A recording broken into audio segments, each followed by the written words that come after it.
문재인 대통령이 한미 정상회담 참석을 위해서 오는 28일 수요일입니다. 출국합니다. 한미 정상회담 이 중대한 시기에 열리는 이 회담 전망하겠습니다. 국정기획자문위원입니다. 동국대 김용현 교수 그리고 YTN 김주환 정치안보 전문 기자 초대했습니다. 안녕하십니까? 안녕하세요. 안녕하십니까? 문재인 대통령이 국제 외교 무대에 데뷔하는 그 데뷔 무대인데 가장 중요한 무대라고 할 수 있는 한미 정상회담을 통해서 데뷔를 하게 됩니다. 자, 우선 이번 회담의 의미 그리고 전망 총평부터 두 분한테 먼저 좀 들어보겠습니다. 우선은 대통령의 첫 국제 외교 무대 등장이다. 이렇게 봐야 될 것 같습니다. 다시 말씀드리면 대통령 당선 이후에 외부에서 손님들은 왔습니다만 직접 나가서 외교 활동을 하는 첫 무대다. 이런 점에서 의미가 있다고 봐야 될 것 같고요. 또 하나는 트럼프 대통령과 문재인 대통령이 앞으로 한 5년 정도 같이 그 한미 동맹을 재확인하면서 또 북핵 문제, 전반적인 또 북한 문제 이것을 다뤄야 됩니다. 네네. 그런 차원에서 본다면 첫 만남이라고 하는 것 자체의 의미를 좀 부여해야 될 것 같고요. 그 과정에서 함께 갑시다라고 하는 그런 정도의 스킨십 그 과정에서 뭔가 성과들을 만들어낸다면 저는 큰 의미가 있다. 이런 점에서 이번 정상회담은 앞으로 북한 핵 문제를 비롯한 전반적인 한반도 정세 또 동북아시아 문제를 풀어가는 데 있어서 가장 중요한 그 회담이면서도 앞으로의 그 회담을 위해서 토대를 쌓는 그런 중요한 회담이다. 이렇게 봐야 될 것 같습니다. 네. 그러고 보니까 두 정상이 다 임기 초기 때문에 짧으면 4년 어쩌면 뭐 그 이상까지 계속해서 같이 어떤 파트너십을 만들어야 되는 그 첫 회담인데, 자, 김 기자님 어떻게 전망하십니까? 일단 뭐 단순한 한미 간의 양자회담이 아니다. 이거는 이제 문재인 대통령이 추후 다음 달에 있은 G20이라든가 이런 이 다자회담이라 이런 데서 첫 데뷔라는 점에서 세계 언론이 아마 크게 주목할 겁니다. 그리고 이제 우리는 바로 북한이라는 실존적 위협하고 맞닥뜨리고 있는데 네. 거기에 대해서 어떤 해법을 내놓을지 특히 미국 언론도 굉장히 크게 주목할 것 같고요. 그런 의미에서 여러 형태의 어떤 앞으로 있을 회담이라든가 이런 국제 무대에서의 문재인 대통령의 외교 능력을 바라볼 수 있는 일종의 시금석이다. 그래서 굉장히 중요하다. 이렇게 결론을 내릴 수 있을 것 같습니다. 네. 그 어느 때보다 미국의 조야가 북한의 위협을 중대하게 느끼고 있는 때이기 때문에 미국의 관심도 굉장히 크고. 그렇습니다. 그런데 한미 두 나라 지금 정부 사이에는 약간의 시각차도 노정되는 듯한 모습도 보였고, 그래서 교수님 말씀하신 함께 가자라는 그런 그 메시지를 함께 내놓기 위한 이번 회담이 성공하기 위한 제일 중요한 요소들은 어떤 것이라고 생각하십니까? 가장 중요한 부분은 양 정상이 한반도 문제, 북핵 문제에 대한 충분한 이해를 공유하는 것이 대단히 중요하다고 봅니다. 그러니까 외부에 드러나는 그런 것보다는 실질적으로 트럼프 대통령과 문재인 대통령 이 두 분이 많은 대화를 통해서 현재 한반도 상황, 북한 핵 문제, 전반적인 동북아 문제에 대해서 그 여러 가지 내용들을 좀 공유할 수 있는 이런 것이 저는 대단히 중요하다고 보고 그 과정에서 그 기반 하에서 뭔가 문제를 풀어가는 그런 것이 앞으로 대단히 중요하다고 봐야 될 것 같고요. 또 하나는 지금 말씀하신 것처럼 이견이 있는 부분들이 있을 수 있습니다. 사드 문제도 그렇고 또 한미 FTA 문제도 그렇고 여러 가지 이견이 있을 수 있습니다만 그러나 이번 회담은 첫 만남이기 때문에 그런 이견이 만들어지는 그런 요소보다는 많은 대화를 통해서 좀 더 이해를 좀 넓히는 그걸 통해서 앞으로 아까 김주환 기자 말씀하셨습니다만 올해만 해도 몇 번의 만남이 앞으로 예정돼 있습니다. 네. G20 회의에서도 예. 한미 정상이 만날 것이고 그 이후에도 여러 번 만날 수 있기 때문에 이번에는 첫 술에 배부를 수 없기 때문에 우선은 만남을 통해서 상호 간의 스킨십을 강화하는 그리고 그것을 통해서 앞으로 좀 더 구체적인 이야기를 앞으로 해나가는 예. 그런 차원에서의 그런 이번 회담을 좀 더 너무 복잡하게 생각하기보다는 좀 단순화시키면서 네. 대화를 많이 하게 만드는 이것이 저는 이번 회담이 중요한 그 과정이어야 된다고 봅니다. 네. 이 질문 중요한 질문이니까 김 기자님한테 똑같이 드리겠습니다. 이게 아마 첫인상이 가장 중요하다고 하지 않습니까? 어차피 정상회담이지만은 페이스 투 페이스 대면을 해서 만나는 거기 때문에 첫인상이 굉장히 중요할 것 같습니다. 그래서 이런 부분에 대해서 사실 지금까지 국내 전문가, 외교 전문가들이 많은 조언이 있었고요. 그리고 첫인상을 어떻게 가느냐. 그리고 첫 회담인 만큼 아마 한미 공동성명 정도는 발표가 될 겁니다. 되기 때문에 그 틀 내에서 여러 가지 의제들이 조율될 수 있기 때문에 그리고 또 하나는 한미 간의 지금 가장 공통의 위협이 역시 북핵입니다. 네. 이 부분에 대해서 다소 강론은 있을지언정 총론 부분에서는 이걸 공동 대응해야 한다는 큰 프레임이 있기 때문에 이 부분에 있어서 한치 어긋남이 없이 아마 준비하리라고 보고요. 실제 오늘 보도를 보면은 문 대통령 같은 경우 오늘 일정을 다 잡지 않고 한미 정상회담 준비를 해서 매진했다 이런 보도가 나오지 않습니까? 여러 가지 그리고 트럼프 대통령 입장에서는 뭐 백악관 만찬까지 초대를 했다. 이것도 굉장히 이례적인 상황이다라고 하기 때문에 이런 부분에 대해서 좀 더 굉장히 회담을 희망적으로 보고요. 그리고 며칠 전에 트럼프 대통령이 한미 동맹은 단순한 그냥 좋은 동맹이 아니다. 위대한 동맹 관계다라고 한미 동맹의 중요성을 언급했기 때문에 이 부분에 대한 거듭된 강조가 있으리라고 봅니다. 네. 김 교수님은 그 스킨십이라는 말로 표현하셨고 김 기자님은 첫인상. 두 사람이 사람 간의 관계이기 때문에 두 개인적인 어떤 신뢰와 인상 이런 것도 굉장히 중요하지 않습니까? 그렇습니다. 거기서 어떤 친밀감을 정말 서로 믿음을 쌓을 수 있느냐. 두 개인적인 어떤 스타일이라든가 성격 뭐 이런 것도 영향을 미칠 텐데요. 네네. 문 대통령과 트럼프 대통령의 그 어떤 개인적인 스킨십, 친밀감 이런 것이 잘 만들어질 수 있을 것 같습니다. 어떻게 보십니까? 지금 뭐 여러 가지 뭐 우리가 예상을 해볼 수는 있습니다. 트럼프 대통령이 즉흥적이고 또 어떻게 보면 약간 뭐 개파가다는 이야기로 표현될 정도로 여러 가지 이제 돌출 행동도 하고 또 문 대통령 같은 경우 굉장히 차분한 이미지고 예, 예. 상당히 그 내공을 갖추면서 뭔가 그 정책을 펼치는 그런 또 이미지이기 때문에 굉장히 좀 상충되기도 합니다. 그런데 우리가 보통 보면은 너무 성격적으로 맞는 사람들끼리는 오히려 대화할 때 여러 가지 트러블이 생기는 경우가 많습니다. 예, 예. 그런데 두 분의 경우 같은 경우 보면 좀 상반된 성격이고 그래서 뭔가 접점을 잘 찾아내면 네, 네. 굉장히 그 쉽게 친화력을 서로 발휘할 수 있는 것 아니냐 이런 생각이 들고요. 지금 뭐 프랑스 마크롱 같은 경우는 트럼프 대통령과 악수하면서 이제 그런 기싸움도 펼치는 이런 예. 모습이 있었습니다만 네. 이번에 두 정상이 가볍게 악수를 하면서도 또 상당히 상호간의 그 교류를 또 보여줄 수 있는 그런 멋진 악수도 좀 기대를 해보고요. 네, 네. 또 만찬도 지금 이제 거의 국빈 만찬인데 그런 만찬을 통해서 많은 그 대화가 이루어지는 그래서 상호간에 좀 더 구체적인 이야기보다는 만찬 속에서 여러 가지 입장들을 또 가볍게 또 정리해내는 이런 것들도 저는 굉장히 기술적으로 필요하다 예. 이런 점에서 저는 이제 그 정상회담 이전에 전날 밤에 이루어지는 만찬 이 부분을 대단히 주목하고 있습니다. 네. 자, 그 악수 장면이 참 어떻게 될지 네네. 궁금해지고요. 그 만찬 정상 만찬 네. 이례적인 거라고 하는데 어떤 이벤트라는 성격에서 그 보여주기 위해 한미 간의 친밀한 걸 보여주기 위해서 지난 정부 때 박근혜 전 대통령 때는 같이 뭐 로즈 가든을 산책하는 모습이 있었고 뭐 이명박 전 대통령 때는 골프 카트를 같이 타고 네. 가는 모습이 있었고 자, 이번에는 어떤 것이 그런 상징적인 장면이 될지 악수는 어떻게 할지.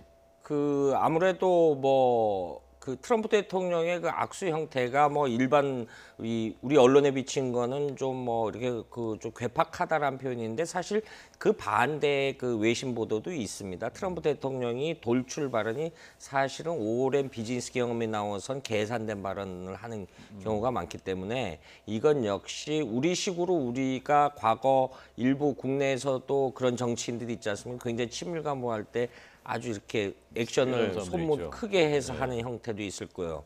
이런 부분은 일단은 뭐 과거에 그 노무현 대통령 때 당시 부시 대통령이 그 백악관 별실 방 내실을 다 일일이 공개한 적이 있다라고 있지 네, 않습니까? 네. 여기는 뭐 우리 가족 누가 잠자는 방이고 이 정도로까지 은밀한 부분까지 쉽게 말해서 다 공개를 했다. 이번 역시 백악관 만찬을 초청을 했다라는 것이 앞서 시진핑 주석과 할 때는 이제 플로리다 마라라고에서 했고 네. 백악관에서 이런 뭐 어떤 사적인 행사는 하지 않았는데 이 자체가 백악관이 미국 권력의 상징이고 백악관 자체는 또 세계 정치의 가장 중심지기 때문에 이 그거 갖는 자체가 갖는 상징성은 남다르다고 봅니다. 네. 자, 결국은 제일 중요한 의제는 북한 문제가 될 텐데 네. 북한 전문가시고 어느 수준에서 앞서 이제 첫 만남이니까 너무 큰 걸 깊이는 안 들어가는 게 좋겠다고 말씀하셨는데 네. 어떤 메시지가 나오고 어떤 부분까지 얘기하게 될까요? 근데 북한 문제에 있어서 좀 핵심적인 부분은 북핵 문제일 수밖에 없다고 봅니다. 북핵 문제가 지금 한미가 온도차가 분명히 있는 부분들이 있습니다. 우리 같은 경우는 좀 단계적으로 보자. 그러니까 비핵화로 가는 데 있어서 우선은 북한 핵 고도화를 중단시키고 그러면서 그 다음에 비핵화로 가자는 입장이고 네. 미국 같은 경우는 비핵화를 전면적으로 목표에 두고 그 다음에 대화를 하자는 뭐 그런 입장이기 때문에 조금씩 차이가 있습니다. 그렇지만 가장 중요한 부분은 역시 북한 핵 문제 비핵화에 대한 목표는 같다고 봐야 되고 그것을 가는 이제 과정에 있어서 우리는 좀 더 단계적으로 보는 것이고 미국은 좀 더 북한을 제재를 통해서 압박을 가하자는 입장이기 때문에 네. 거기에 이제 절충점들을 저는 좀 이야기를 할 필요는 있다고 봅니다. 물론 이번 한미 정상회담의 공동 성명에서 북핵 문제와 관련된 뭐 완벽한 그런 결론을 양 정상이 합치된 결론을 내기는 좀 어렵다고 봅니다만 어쨌든 저는 문 대통령이 적극적으로 우리가 갖고 있는 입장을 설명을 하면서 트럼프 대통령에게 우리의 입장을 좀 설명할 필요가 있겠고요.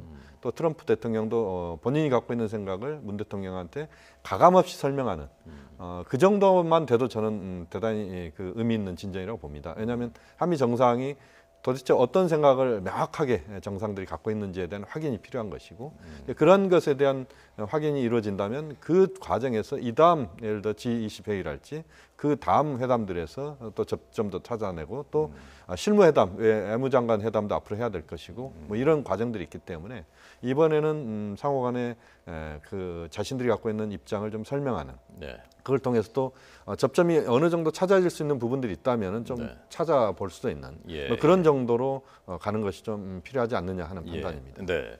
자, 이 부분 핵심적인 내용이니까 이것도 김 기자님 견해 좀 들어보겠습니다. 일단 북핵 문제에 대해서 뭐 안보 문제는 사실 어느 나라고 국민의 여론도 중요하지만은 사실 그 나라의 최고 군 통수권자의 의지가 굉장히 중요하거든요. 이 어떤 그 의견 절차. 그래서 이번 북핵 문제에 바라보는 양 정상이 어떤 생각을 갖고 있느냐라고가 중요하다라는 이유 중에 하나가 사실 미국 트럼프 정부도 한 4개월밖에 안 됐고 우리도 한 40여일밖에 안 됐기 때문에 새 정부가 출범한 지 사실 구체적인 대외 정책 특히 대북 정책에 대해서 성안된 것이 없습니다. 이거에 대해서 의견의 합치점을 찾는다. 굉장히 중요한데 지금 김영현 교수께서 말씀하시는데 사실 일각에서는 문재인 정부의 대북 정책이 지금 대화 제재라고 보면 대화의 무게중심을 갖는 것 같고 트럼프 정부는 제재의 무게중심을 갖다 이걸 균형추라고 한다라고 했을 때요. 이런 의견이 맞는데 사실 미국의 우리가 지금 미국 외신을 통해서 들어오는 거 미국의 이른바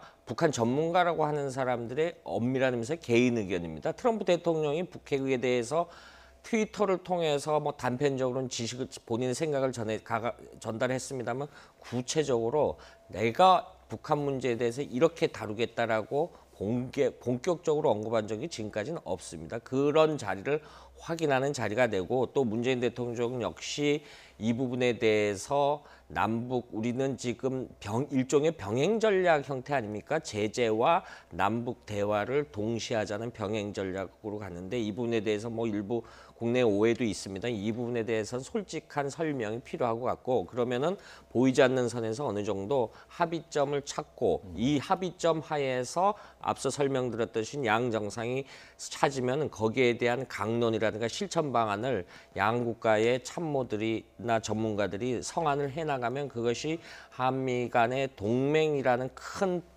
틀 내에서 어떤 북한 핵을 대응하는 어떤 구체적인 전략이나 전술을 마련하지 않을까 이렇게 예상이 됩니다. 네.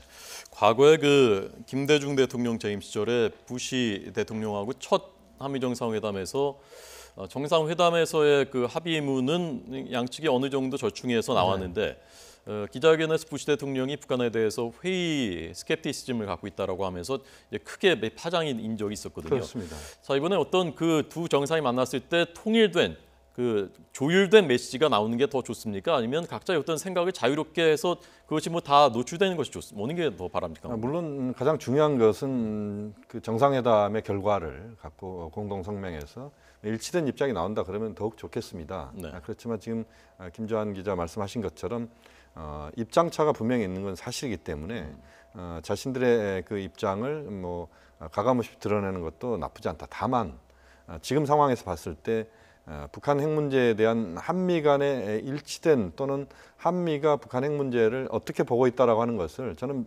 북한을 향해서 메시지를 줄 필요가 있다고 보거든요. 그래서 가능하면 상호 간의 입장이 이견이 있는 부분들은 뭐 다음에 만남에서 또 이야기를 하면 되니까 좀 더 입장이 좀 일치된 부분들을 갖고 네, 네. 그 공동 성명을 발표한달지 뭐 이렇게 한다면 북한에 주는 메시지 또 중국에 주는 메시지 뭐 이런 또 여러 가지 효과가 있기 때문에 저는 가능하면 이번 정상회담에서 아주 구체적인 어떤 정상회담의 어떤 결과들을 공동성명에 내놓기보다는 네. 큰 틀에서 한미동맹 그다음에 한미동맹이 왜 가치가 있는지 또 그것이 북한 핵 문제를 풀어가는 데 있어서 한미동맹이 왜 일치된 견해가 중요한지 또 그 과정에서 한미중의 협력 뭐 이런 것들을 또 제시를 하고 북한에 대해서도 김정은 체제가 대화에 나와야 되는 이유를 분명히 또 설득하는 네. 뭐 이런 노력들이 좀 더 정상회담 결과로서 담아지는 것이 좋다 뭐 예. 그렇게 봅니다. 네. 추가로 하나만 좀 네. 설명해. 시기적으로 다음 주 이제 29일쯤 정상회담이 열리지 않겠느냐라는 예상이 있습니다. 이제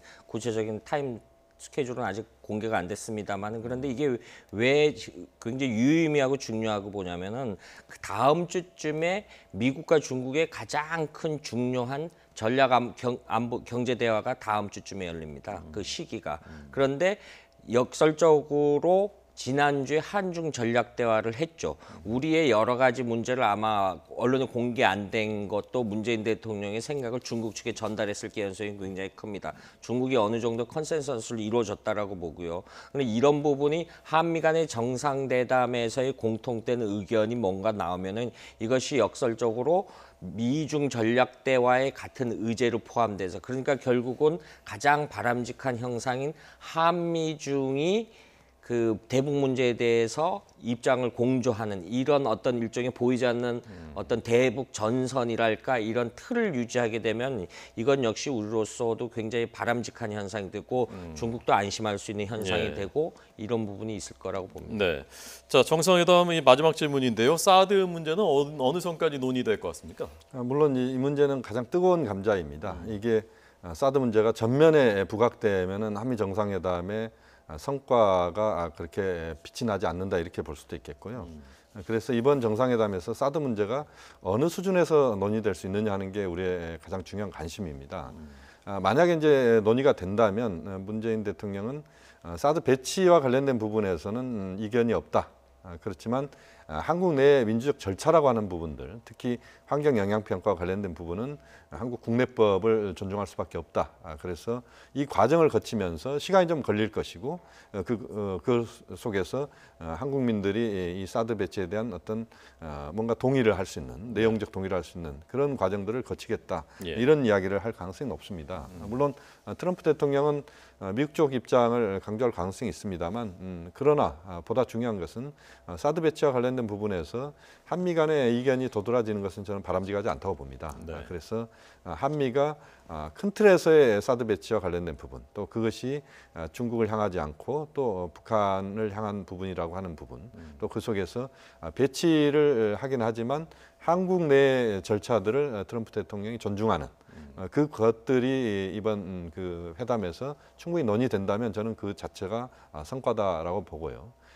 일부 뭐 언론이나 이쪽에서는 굉장히 사드 문제 때문에 한미 간의 이견이 노출될 것이다 이런 예상을 하기도 합니다만 저는 오히려 이번 정상회담에서 사드 문제에 대한 충분한 대화 속에서 상호가 이해할 수 있는 그런 틀을 만들 수 있다라고 보고 뭐 그런 점에서는 저는 그렇게 부정적으로 보지는 않습니다. 네. 자, 김용현 동국대 교수에게 듣고 있습니다. 김주환 정치안보 전문기자께서는 어제 문 대통령의 평창 동계올림픽 단일팀, 남북 단일팀 제안 어떤 그 카드라고 보셨는지 하고요. 북한은 과연 어떻게 나올 것인지 어떻게 전망하십니까? 일단은 그 올림픽 정신을 강조했다라고 봅니다. 올림픽 정신이라는 것이 각국의 어떤 국력 차이도 없고 분쟁 이런 거를 논외로 진짜 스포츠 정신으로 뭉쳐서 인류의 어떤 그런 평화를 지향하고 이런 차원에서 시기적절하고 했는데 어제 대통령의 그 메시지 내용 중에서도 그 스포츠는 가장 강력한 평화의 도구다라는 표현을 썼습니다. 그리고 뭐 미중 정상회담의 사실을 그 미중 관계가 옛날 대땅 때가 성사됐던 것도 핑퐁 외교를 했고 예, 예. 남아프리카의 인종 갈등도 이 국내 장벽을 할 수 있는데 시기적으로 굉장히 그 적합하고 그다음에 낮은 단계부터 남북 관계를 풀어 나가자라는 그 차원의 생각 같은데 문제는 역시 북한의 입장 차이죠. 오늘 당장 북한 노동신문 사설을 보면 당장은 저걸 받아들일 용의가 없는 듯한 뉘앙스를 풍기고 있거든요. 그리고 어제 북한 미나협에 뭐 9가지 선행 조건이라고 있었습니다. 뭐 이런 부분 보면은 지금 당장 우리가 관행적으로 아버지 김정일 때 어떤 이런 문제를 풀어나가는 의지보다도 아들인 김정은은 좀 이런 부분에 대해서 좀 관심이 없는 듯한 뉘앙스를 보이는 것 같습니다. 예. 김 교수님 북한이 어떻게 네. 나올 거라고 보시는지 하고요. 네네. 만약에 받아들이지 않는다면 왜 그런 거라고 생각하십니까? 지금 이제 평창 올림픽 부분은 지금 김주환 기자 말씀하신 것처럼 이 평화로 가는 과정에서 불씨를 살리는 부분들입니다.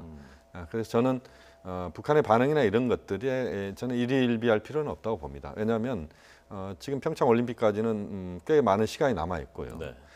또 이 과정에서 남북이 충분히 서로 지혜를 모을 수 있는 부분들이 있습니다.